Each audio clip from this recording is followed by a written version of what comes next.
10 साल का छोटा सा बच्चा होता है जिसका नाम उकायो होता है। अब उकायो का जो बचपन से सपना होता है वो ये होता है कि मेरे को मार्शल आर्ट्स के अंदर मास्टर बनना है। अब जापान के अंदर जो ये मार्शल आर्ट्स का मास्टर होता है उसको सेंसेई बोला जाता है। अब उकायो का बचपन से ये सपना होता है कि मेरे को बड़े होकर सेंसेई बनना है। अब उकायो अपने इस सपने के बारे में अपने पेरेंट्स के साथ बात करता है, पेरेंट्स के साथ वो शेयर करता है। तो उसके माँ बाप डिसीजन लेते हैं कि उकायो का हम एक एडमिशन कराते हैं एक मार्शल आर्ट स्कूल के अंदर। अब जब अगले दिन वो अपनी गाड़ी में निकलते हैं उसका एडमिशन कराने के लिए, तो रास्ते में उनके साथ एक हादसा होता है, एक ट्रक के साथ उनका एक एक्सीडेंट होता है। और उस एक्सीडेंट की वजह से जो उकायो का बायां हाथ होता है वो पूरा कट जाता है उसकी बॉडी से। और उसके माँ बाप को बहुत दुख होता है कि ये इनके साथ क्या हुआ। अब घाव भरने के बाद उकायो फिर से जिद पे अड़ा रहता है कि वो फिर से अपने माँ बाप को यही चीज़ बोलता है कि मेरे को अभी भी मार्शल आर्ट्स के अंदर मास्टर बनना है।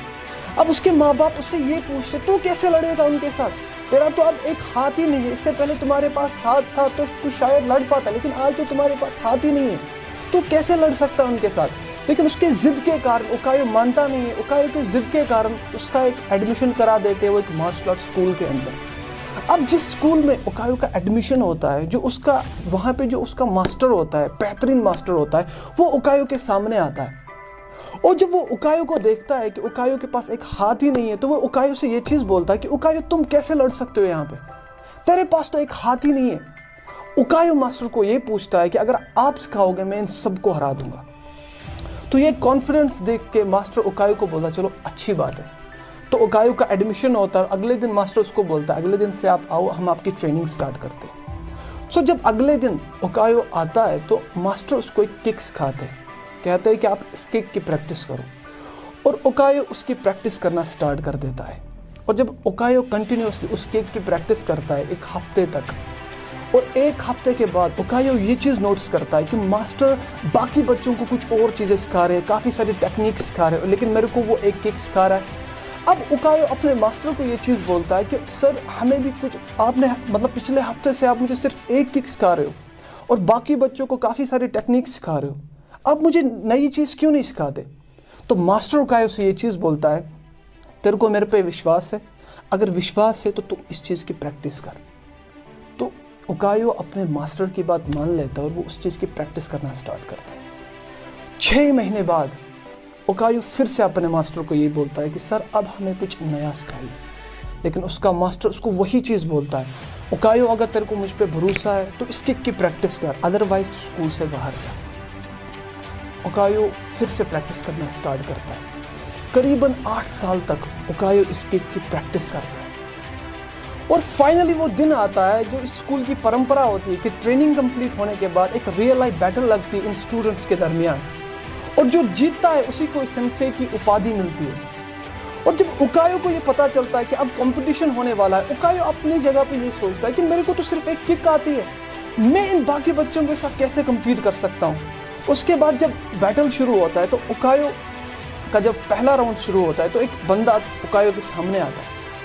सो जब बंदा भागता हुआ उकायो के पास आता है तो उकायो वो एक किक मार देता है जो उसने पिछले 8 साल से सीखी थी, और सामने वाला बंदा नॉकआउट हो जाता है। उकायो को ट्रस्ट ही नहीं होता कि ये कैसे हुआ। उसके बाद उकायो में कॉन्फिडेंस आता है, अगला राउंड स्टार्ट होता है, और अगले राउंड में भी यही चीज़ होता है कि सामने वाला बंदा भागता हुआ आता है तो उकायो वो एक किक मार देता है जो उसने 8 साल से प्रैक्टिस की। अब उकायो में और ज़्यादा कॉन्फिडेंस आने लगता है। अब जब तीसरा राउंड स्टार्ट होता है तो तीसरे राउंड के बाद जो बंदा होता है वो थोड़ा सा भारी पड़ता है उकायो पे। वो उकायो को बहुत मारता है उकायो को। और उसके बाद जैसे ही उकायो मार खाता है तो मार खाते खाते उकायो ये चीज़ देखता है कि बंदा ओवर कॉन्फिडेंट होने लगा है, उसको 3 से 4 सेकंड्स का टाइम मिलता है। तो उकायो फिर से वही किक मारता है और सामने वाला बंदा नॉकआउट होता है। 3 राउंड लगातार उकायो जीत जाता है। सो फाइनली अब उकायो का फाइनल जो होता है स्कूल के जो बेहतरीन सबसे खतरनाक मार्शल आर्ट्स खिलाड़ी होता है उसके साथ होता है। उकायो को ये चीज़ पता होती है कि ये बंदा सबसे डेंजरस है, इसके साथ लड़ना बहुत ही ज़्यादा मुश्किल है। और उकायो को ये भी पता था कि ये बंदा सामने वाले अपोनेंट को बहुत मारता है, इतना मारता है कि उसकी बॉडी से ब्लड आने लगता है। अब जब उकायो का उसके साथ बैटल शुरू होता है तो उकायो को वो इतना मारता है कि उकायो के जिस्म से खून निकलने लगता है। और पीछे से जो रेफरी होता है, रेफरी आवाज़ लगाता है कि इस मैच को रद्द कर दो, इसको रद्द कर दो, हम इसको आगे कंटिन्यू नहीं कर सकते क्योंकि ओकायो बहुत ज़्यादा जख्मी हुआ है। लेकिन पीछे से जो ओकायो का मास्टर होता है, मेंटोर होता है, वो पीछे से आवाज़ लगाता है, नहीं मैच को कंटिन्यू करो, तब तक कंटिन्यू करो जब इन दोनों में से कोई एक बंदा विनर ना निकले। तो वही चीज़ होता है कि उसके बाद ओकायो फिर से वही किक मारता है उस बंदे को और सामने वाला बंदा नॉकआउट। अब ओकायो को यकीन ही नहीं होता कि मैं किस तरीके से फाइनल भी जीत गया, और फाइनली ओकायो बन जाता है सिंसे, उसको सिंसे की उपाधि दी जाती है। वो खुश होकर अपने मास्टर को पूछता है, मास्टर जी कैसे हुआ, मैंने इन सब बंदों को कैसे हराया, मेरे को तो खुद पे ट्रस्ट नहीं होता। तो मास्टर ओकायो को ये चीज़ बोलता है कि इसके दो कारण हैं।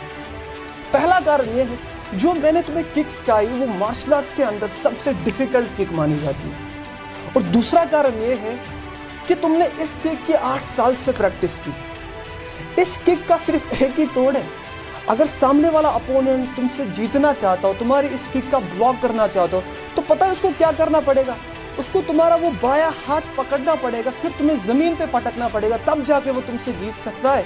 लेकिन तुम इसको गिफ्ट समझो या करिश्मा, तुम्हारे पास वो बायां हाथ ही नहीं है, दैट मीन्स इस किक का कोई तोड़ ही नहीं है। मुझे पहले ही दिन से पता था अगर तुमने ये किक सीख ली तुम इन सबको हरा दोगे, और वैसा हुआ भी। तो देखा आपने, बहुत सारे बंदों को यही लगता है कि अगर आपके अंदर भी कोई वीकनेस है ना, आपको लगता है कि मेरे में ये कमजोरी है, वो एक मास्टर, एक सही मेंटोर आपको चैंपियन बना सकता है। जो आपके अंदर वीकनेस है वो आपकी स्ट्रेंथ बना सकता है, आपकी कमजोर चीज को वो आपका एक पावरफुल वेपन बना सकता है। ये होती है एक वैल्यू एक राइट मेंटोर की। ये वीडियो अच्छी लगी तो चैनल को सब्सक्राइब करो और बेल नोटिफिकेशन को भी प्रेस करो ताकि ऐसी वीडियोस की नोटिफिकेशन आपको लगातार मिलती रहे। हम मिलते हैं आपसे अगली वीडियो में, तब तक के लिए इस वीडियो को अपने फ्रेंड्स के साथ सारे व्हाट्सएप ग्रुप्स में शेयर करें।